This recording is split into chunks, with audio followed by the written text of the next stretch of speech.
Hi, this is Mike again. This video is going to be a lot like most of the videos I'm going to post, in that it's going to be addressing the other survivors of this mind rape business directly. I think that it's very important. I think that we could benefit from comparing notes and supporting each other, and just letting each other know the different things that have worked for us, and hopefully to encourage each other and support each other any way that we can. And so the people who are doing this, as you guys probably know, technology is, they're very tech savvy, and that's an understatement for sure. And they've interfered with me in a lot of different ways along that front, maybe you too. One of those ways is through YouTube, apparently. They cut off 15 minutes of my last video, and the 3 thumbnails that they gave me as choices to choose from all made me look like an idiot, which is why I look like a monkey on the thumbnail from the last video. So please bear with me. Hopefully they won't cut off anymore, but I'll try to make these shorter. 44 minutes is too long. I'm sorry about that. So.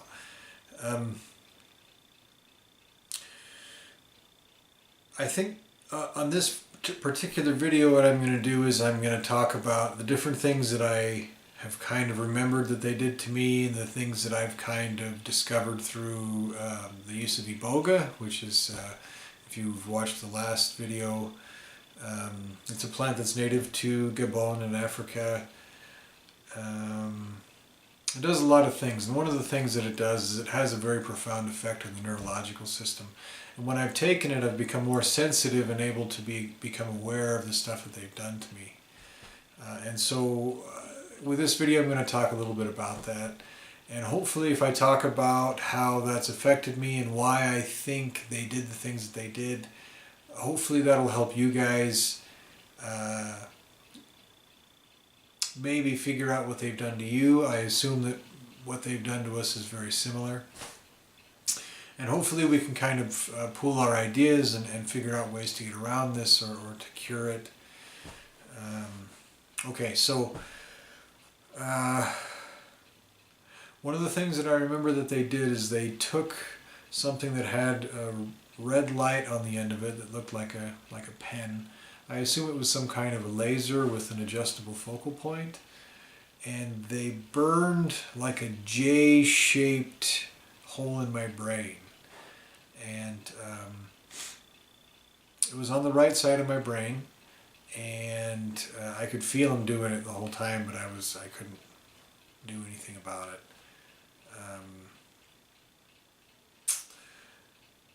And then they, of course, as you guys probably have remembered, they strapped me to this metal chair.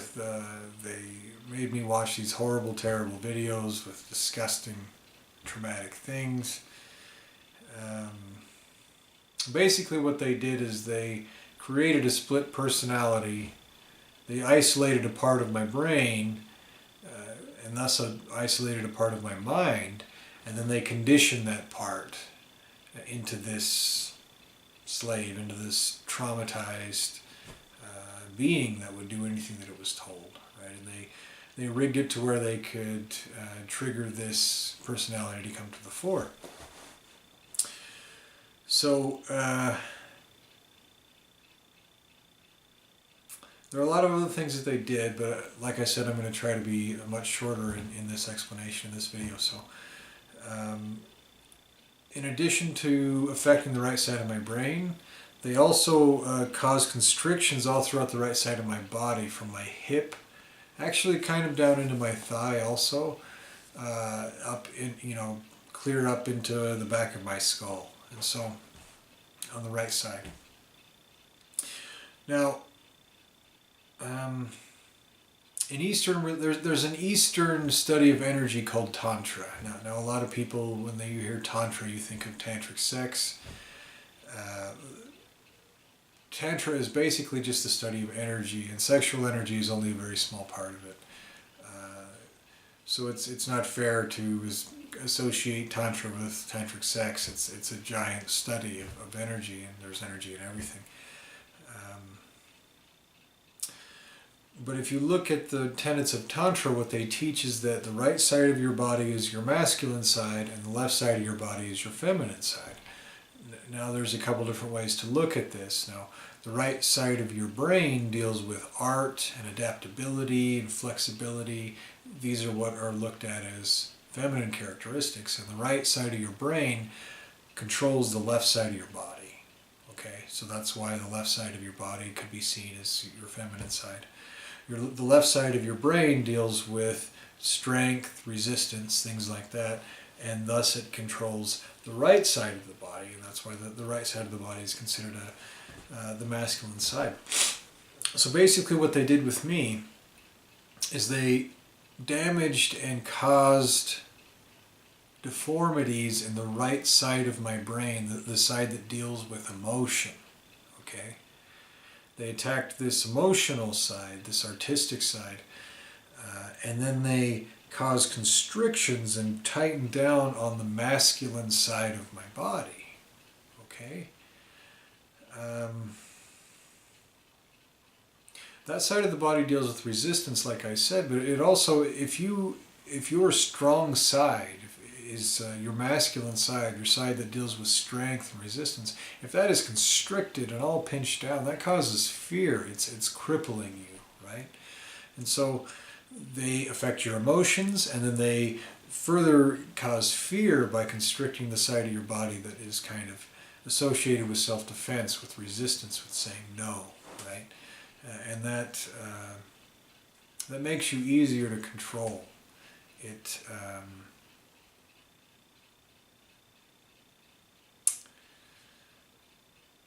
the centers of constriction that they chose are also described in Tantra, right? One of them is right here in the torso, in the chest area right here. Well, this is the side of the spiritual heart. I mean, your physical heart is located on the left side of your chest, but your spiritual heart center is on the right side of your chest right here, right? And this is probably the main constriction area on me. I'm not sure how it is for you, but that's where it is for me. There's also another one a little bit below that, and another one right over the liver. Now the liver is associated in lots of different cultures with anger and bitterness and rancor, right? And so there's a constriction right over that liver area. There's also one here in the gut on the right side. Now your gut is associated with fear. And then there's also one down here kind of a little bit above and to the right of my genitals.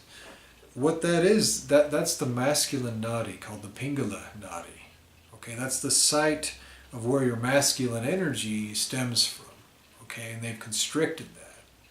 They've also constricted, there's also a constriction in my genitals themselves. There's a constriction in my hip on the right side. So what they've done with these constrictions is they've constricted the energy, the sexual energy, the masculine energy, the energy of fear, the energy of bitterness and rancor and revenge, and your spiritual heart center, the side of your willpower as well. Okay, there's also constrictions that kind of come out that travel along the right side of my arm and my hand, and they affect these three fingers here. Now, this is, from what I understand, your median nerve, right? Because I'm right-handed, I assume that this has to do with my willpower as well. Okay. I theorize that somebody who's left-handed, that maybe these centers would be switched. I don't know if that's true. That's a total theory. I haven't actually spoken to anybody else that this has happened to. I wish that I could. You know, I wish that we could band together and like I said, compare notes and support each other and give each other love and understanding, you know, because this is something that I've talked to about several people, and it's even the people who are the most empathetic people that I know, who are really good people and with very good souls, it's really hard for people to relate to you, You know, it's really hard for people to understand where you're coming from at all. And so I really hope that we get the chance to meet up and to start forming support groups and groups of friends that can help each other and support each other, you know. Maybe even in future lives if we can do that. So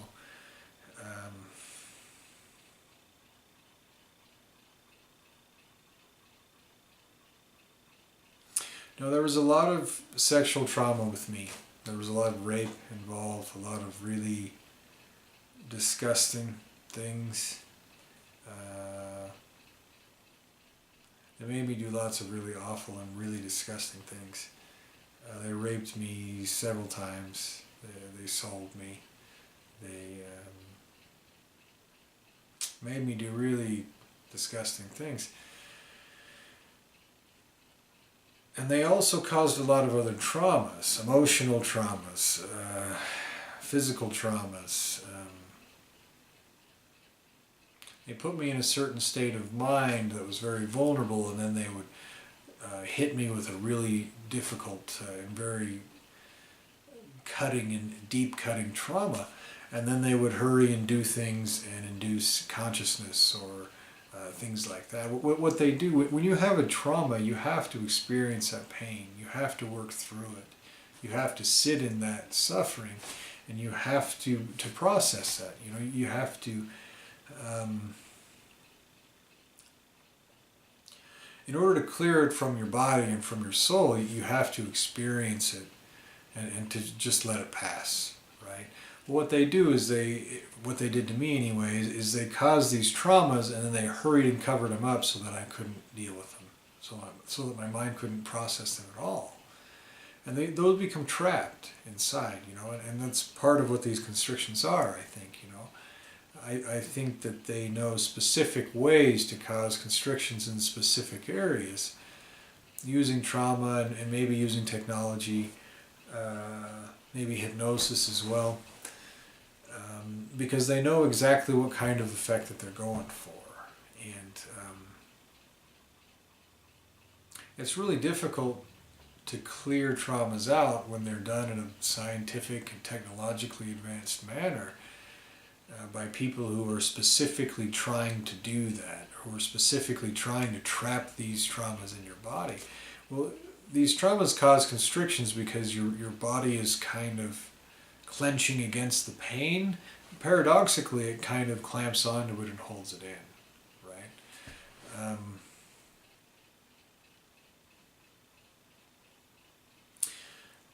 And so I've noticed that there was a lot of sexual shaming. There was a lot of really disgusting things. There are some traumas that my mind gets near and I just won't touch them. I start breathing really hard and my heart is pounding and I feel like I'm going into shock. Right? They're such terrible traumas that my mind won't even look at them. It refuses to look at it at all.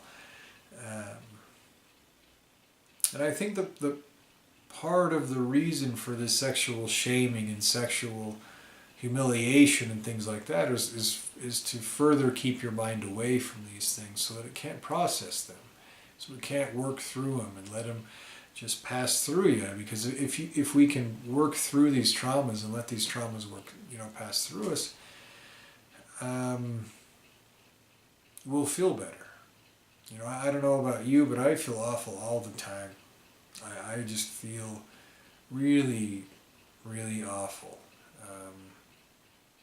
I cry whenever I can. I try to clear these things out of my body and my mind and my soul whenever I get a chance, because that's the only way that you can do it is to clear it out. You know, crying is a great way to do that.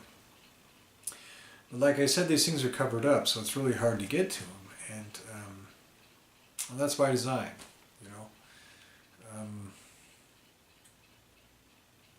Iboga really helped me with that.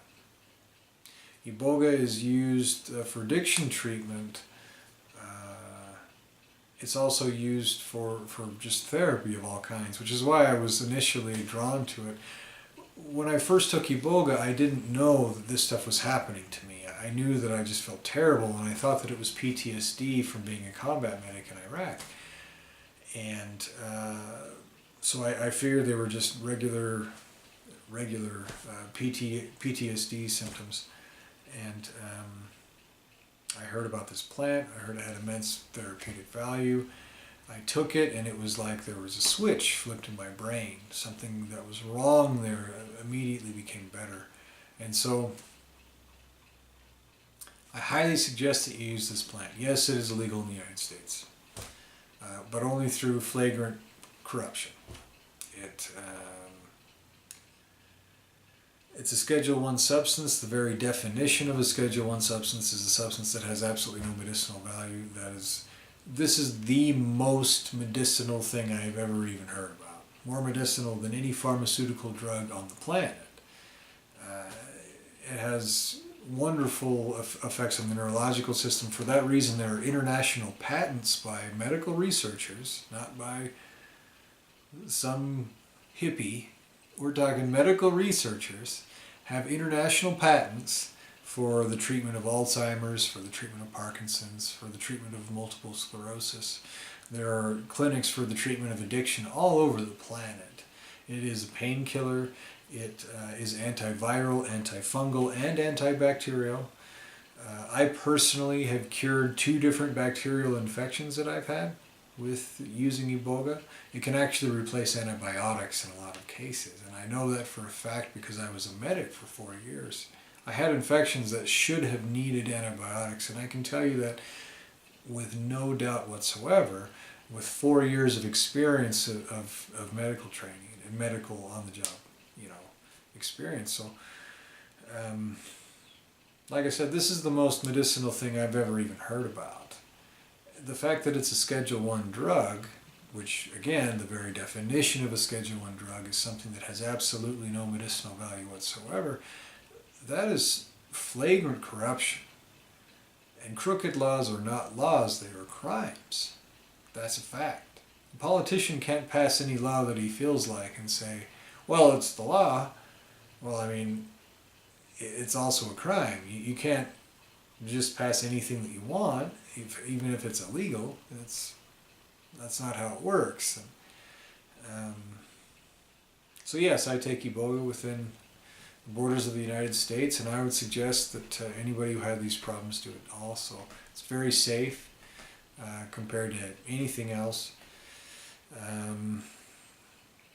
19 people ever have died within 3 days of taking Iboga. That's a pretty big window, and it's a very slimy way of blaming deaths on Iboga because 12 of those 19 people all had other substances, dangerous substances in their body like heroin or methadone. 5 of those, they didn't even have any sufficient postmortem data. So they can't tell how any of those other ones died, and so that's 17 out of 19. Another guy had a golf ball sized tumor in his brain. That leaves one guy that they didn't have another cause for or no other information about. So to put that into perspective, they've been using Iboga for 1,000 years. 19 people ever have died within 3 days of taking Iboga. 300 people a year die from taking too much Tylenol in the United States alone. 19 people in the last 1,000 years have died within 3 days of taking Iboga, 12 of them with opiate overdoses. 300 people every year die from Tylenol in the United States alone. This is literally safer than Tylenol, and I mean by a gigantic amount. It's flagrant corruption. So, Iboga has really helped me, and I suggest that you try it as well. I suggest you start telling people about Iboga, because the more people who know about it, the fact of the matter is that no politician can defend that substance, that natural plant, being illegal. You can't make that argument. They say, well, it's hallucinogenic. Well, if you take it in gigantic amounts, you would have to take less nutmeg to hallucinate. Nutmeg is a hallucinogen.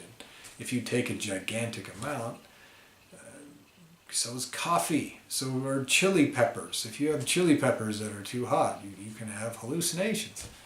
So to call it a hallucinogen is it's a lie. It's a terrible excuse. So I would suggest you tell other people about Iboga, that you look into it. Like I said, it's very safe, but you have better effects if you take it with somebody who's done it before. The first couple times that you've taken it, I've taken it probably well over 100 times. I usually take very small amounts. One of the reasons why Iboga is so effective for this is because it feels like it uncovers your soul. You know, as you get older, your mind, you know, and you have all these traumas, your mind kind of closes in as this protective shell that ends up like strangling you. And the Iboga kind of opens that up. And it kind of, like I said, it kind of uncovers your soul. And it allows you to think more clearly. It's scientifically proven to increase neuroplasticity, which is your brain's ability to make new connections. It helps your brain grow. You know, it helps you learn and adapt. That's invaluable. I think that's the only reason why my brain was able to slide enough out from under this deal for me to understand what was happening to me. You know, now I still have these symptoms. They mess with me almost every day. In fact, every single day. That's for certain. But I'm aware of them, you know, and the only reason I'm aware of them, and the only reason I've had any respite from them at all, is because of the Iboga. Like I said, I'll fight it in any court of law, any kangaroo court that they throw at me. I'm sure that they would win, but I would still fight it because it's the right thing to do. And I have the right to take any kind of medication that's safe, that is only legal through corruption, especially to mitigate the effects of a crime against humanity committed against me by the very government who made Iboga illegal. So the Iboga's helped me. Yoga has helped me as well. It kind of opens up those energy channels, you know, and part of what they've done is they've interfered with those energy channels in my body, in my brain, and I think that's why the yoga's helped me, you know.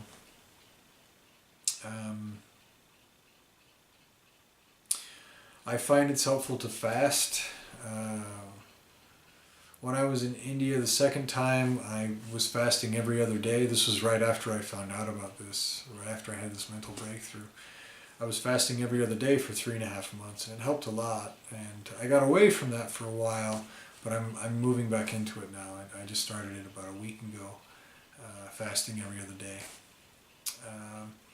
It's hard at first, but after about the third fasting day, you get into the swing of it. You start to lose weight. The days when you do eat, you start to enjoy food more, and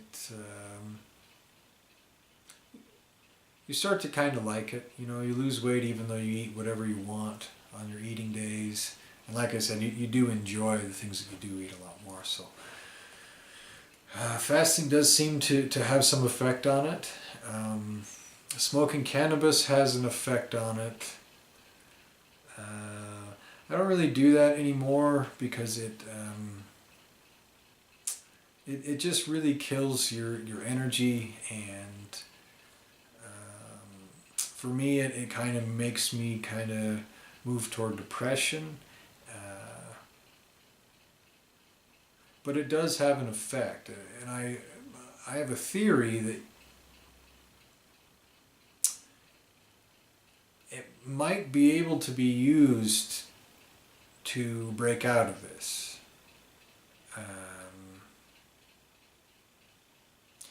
I mean, if you didn't smoke for a long time, and then you smoke just really, really high quality, very powerful cannabis, maybe while you were taking a flood dose of iboga, for example. I'm not sure.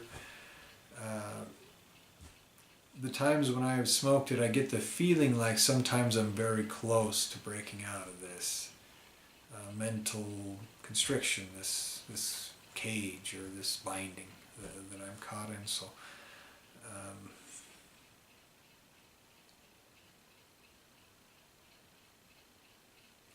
those are some things that I'm thinking of right now that have helped me deal with these things and to kind of get some breathing room underneath these bindings. These are some suggestions that I'll give to you. Again, there are some contraindications for iboga if you have heart problems and stuff like that. But like I said, it's compared to even Tylenol, it's very, very safe. The people who administer it to others, the shamans, some of them actually are shamans. The first time I took it was from a shaman from Gabon. But there are a lot of people who call themselves shamans who are like some dude from Detroit or something, and they want you to give them like $5,000 a pop. And they'll say, oh, you got to give us money. It's dangerous if you don't take it. Well, the numbers don't say that. The numbers say that it's vastly safer than Tylenol. There's a big industry that's opened up around it because it's so effective, because it is able to help so many different people, especially with addiction, with heroin addiction. It's very successful, and so these people are going to tell you that you need to come to them. Especially heroin addicts, they're in a position to where they'll pay $5,000 or $10,000 or $15,000 even. I've seen it at even higher than $10,000. They'll pay that money because it's worth it in order to get out of that terrible place that they're in. But these people who are charging that much are pretty unscrupulous. They're not earning that money. And if they're really in it to help people, then there's no excuse to charge somebody that much money. I don't want to get sued because somebody said, oh, that guy said it was totally fine, so I drank it with a bottle of whiskey and chased it with heroin and methadone or whatever. No, it's terrible. That's not good at all. In fact, that's another contraindication. You're not supposed to take it with opiates in any way. It has a synergistic effect, supposedly, for slowing your heart rate and your respiratory rate. And those 12 people who have died with opiates or other things in their body, that's a theory as to why they were killed. I think maybe they just overdosed. Opiates kill 36 people a day. In the United States alone, 36 people a day die from opiate overdose, just in this country. And so, to blame those deaths on the iboga would be like blaming the cheese in a rat's stomach for killing it instead of the rat poison it was floating in. Opiates are terrible. They've killed countless, maybe millions of human beings over the years,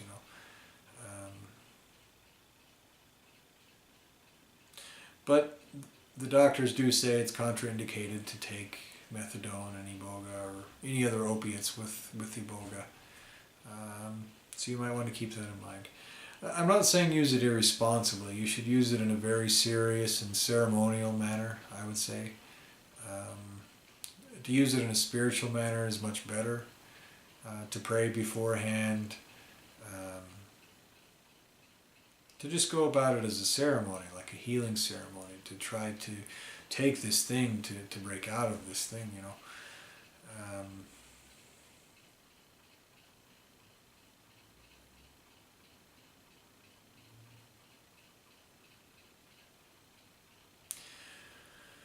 I'll keep posting things as I think about them, as offering as suggestions.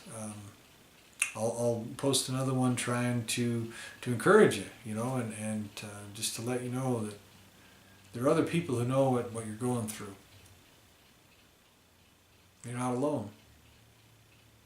They're isolating us so that we can't support each other, and so we need to bind together. We need to find each other, and we need to help each other. So we need to give each other love and companionship, friendship.